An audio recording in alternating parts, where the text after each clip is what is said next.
Joining me on the line right now, Brandon Overdorff, head coach of the Indiana High Little Indians football team. It's been a while since we last talked, Coach. I would say back in, October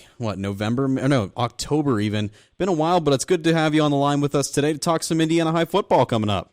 Good to hear from you again, Jake, and looking forward to the 2021 season. Just a few weeks away. Oh, yeah, just a little over a month, and something's a little different. Not just conference opponents like you did last season, and there's more than 7 games. You got a few non-conference opponents in the first few weeks of the season, and then you start the year off at home, which is a good thing. So looking over the schedule, you guys got Ligonier Valley to start off in a non-conference game, then you face Burl away, Derry, and then Plum when you start your conference play in September. Take us through what exactly it means to finally get back to the normal 10-game slate instead of an adjusted 7-game schedule, and just looking at the opponents that you guys have in the early parts of the schedule, what should we know about them from your perspective? Well, it's good to be able to play this schedule. Hopefully, we do get all 10 of those games in. It's the same schedule that we were supposed to play last season, and they took those first 3 games away from us, as you recall. So I think when the Whippeal built that schedule, they were trying to get our out-of-conference games a little closer to home and in the same area, so there was less travel, which, like I said, we were really looking forward to, and try to create some local rivalries, if you will. So, we start with Ligonier Valley, a school that's had great success on the football field, and a school that we respect their coaching staff and the way they go about their business. So that will be a tough opening game. It should be exciting. We'll be at home, like you said, and then we'll also be on our brand new artificial surface that we just got completed this week. So that should be exciting for our players and for our community. And, Burl and Derry, same kind of thing, a little closer to home school, and quality football programs. So should be good football games on Friday nights. Have you been to the new field yet to see what the artificial turf looks like, or is that all a mystery until the football season starts? Yes, I check in almost daily, it seems like, on the progress, but it looks really sharp. They've done an outstanding job getting it down quickly, and allowing us to get back on it here this week. So if anybody hasn't had a chance to take a look at it, drive by and take a peek at red end zones, big red eye in the middle, and we got some bordered in black, so both the school colors of red and black are represented. It's just a really sharp field, and it should be fun to play on it. Yeah, it sounds like it, and I mean, you mentioned it. They really got that down quickly, but going off the field, no pun intended here, one of the key losses for the Indiana High team is that stout offensive line that we really talked about so much last season. I know Pat Doherty mentioned it a lot during our broadcasts. A lot of them moved on to the college level, and now we're going to have a younger core at that offensive line. From what you can tell us, take us through exactly how these new guys are stepping up to the occasion to fill in those gaps that the seniors left after graduating last season, and what they're doing to improve in order to sort of hold down the fort in the upcoming season. Yeah, you're right. I mean, if we that was probably our strength last year. We had 4 seniors on our offensive line, and they kind of played both ways on the defensive line as well. So we got to replace those guys. But I would say if there's, our coaching staff has really done a good job of building depth, not just at that position, but the whole way across the board. But especially Coach Hanna has done a great job with the offensive line and building some depth. And we've got, in my time at Indiana, we've played almost every JV game that we could schedule. So they've been on the field, they've played some football, and so that should help us. And Owen Clifford, I think, is a guy who's going to compete there, and he's going to be a senior, and he's a 6'4", 250-pound kid. And Adam and Alec Clark have both had good summers. They're about 6'1", 300 pounds.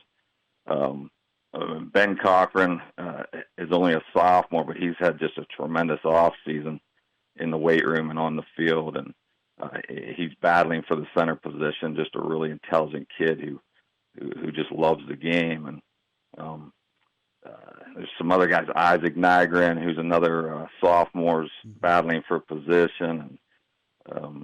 So Amari Brown, Seth Brown, those guys are all battling for a position and having great off seasons. So it'll be interesting to see who wins those positions. But I think they'll be able to step in and pick up right where these guys left off. So kudos to our coaching staff and to our program for allowing those guys to develop over the last few years. Yeah, and we'll have to check in later this summer just to get an update on how this competitiveness for the offensive line positions are going. One of the guys that's returning this year is Liam McFarland. I see him listed on Max Prep, so hopefully that means that he's going to be guaranteed back. I'm sure you could put the seal of approval on that, or denial maybe. But Liam's coming back this year. He was used a lot as a utility player in multiple ways. Describe what your plans are for him this upcoming season. Played a lot for us last season at a multitude of positions. He was kind of like the Swiss Army knife of our team. He's just a good young athlete. He's going to be a junior. He's had another kid that's had a tremendous off season. I think he's taken a big step. He's faster. He's quicker. He's more disciplined in his route running. Looks like it will play him some outside of this, but he can step in and play some slot for us in our triple option. And he also has taken some snaps at quarterback. So again, he's going to be asked to do a lot offensively and know a lot of positions, and then defensively working both at safety and corner. But he played more safety last year after Fox Van Leer's injury. But I would expect big things out of him. Obviously, we return our two top leading rushers, which maybe you're going to ask me about, but Devin Flint, who rushed for just under 1,000 yards in 7 games last year and 14 touchdowns. And good 1-2 punch with him and Zach Harrington, our fullback, who also rushed for about 750 yards. And both those kids were all conference, so we returned those guys as well. So look to be a little more explosive and have a few more weapons offensively. Yeah, you can read my mind so well, because that was actually my next question, is Devin Flint's return.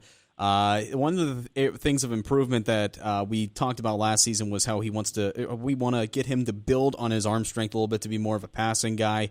Well, not more of a passing guy, but more of a balanced quarterback, since he was more of a rusher. What are some signs of improvements, or what can you tell us about his improvement in the offseason and how he's grown as a player to sort of assume his role again as a leading rusher, but also to improve on the aerial game as well? Because he started throwing more toward the end of the season, but is he going to be utilized a little bit more of that in the season, or is he going to stick to the ground and utilize his speed?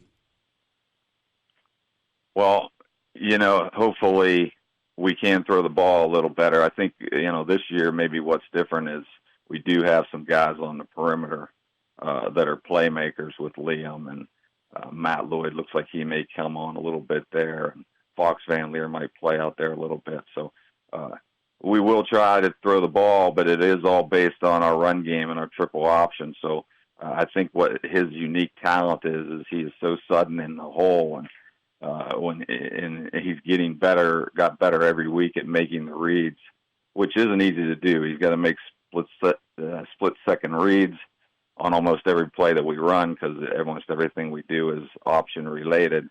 And so there's a lot on his plate, but he really did a good job of that last year and improved. And if he continues to improve there and we can get to the third phase of our reads and things like that, then that will open up the passing game.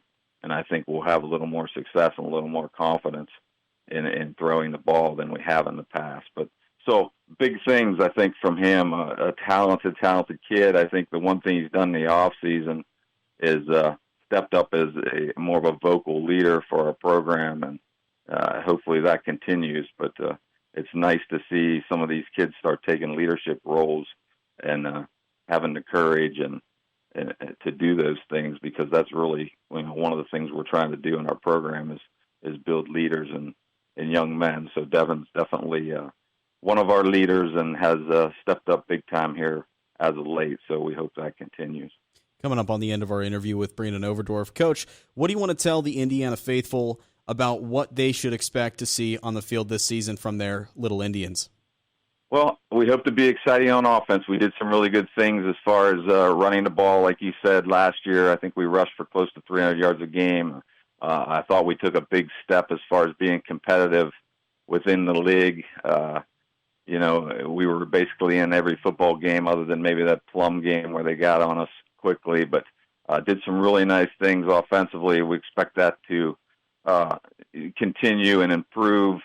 Having returned most of our skill guys, obviously, like we said, our offensive line has to step up and step in and pick up where those guys that have graduated left off, and then hopefully find a few more playmakers to make us even more dynamic on that side of the ball and score some points and be exciting. And there's nothing in my mind like watching the triple option when it's run well. To me, it's art. It's like looking at a fine painting somewhere. I mean, that's just me, but when it's done well, it's pure beauty. So hopefully we can run it more efficiently and just continue to get better. And then defensively, we got to be a little more physical and a little more aggressive and get some takeaways and create some turnovers and out hit some people to be honest. And special teams, we're going to have to replace some guys, but we do got our punter back in Brock Miller, and he's going to also probably pick up the kicking duties. So hopefully it's just a good, well-rounded, hard-nosed football team that'll make them proud and play with some passion and enthusiasm. Coach, thank you so much for taking the time to talk to us today. We'll try to touch base a little bit more prior to the start of the season, all right? Sounds great. Go Indians. Go Indians. Thanks, Coach. It's the voice of Indiana County, WCCS, 101.1 FM and AM 1160.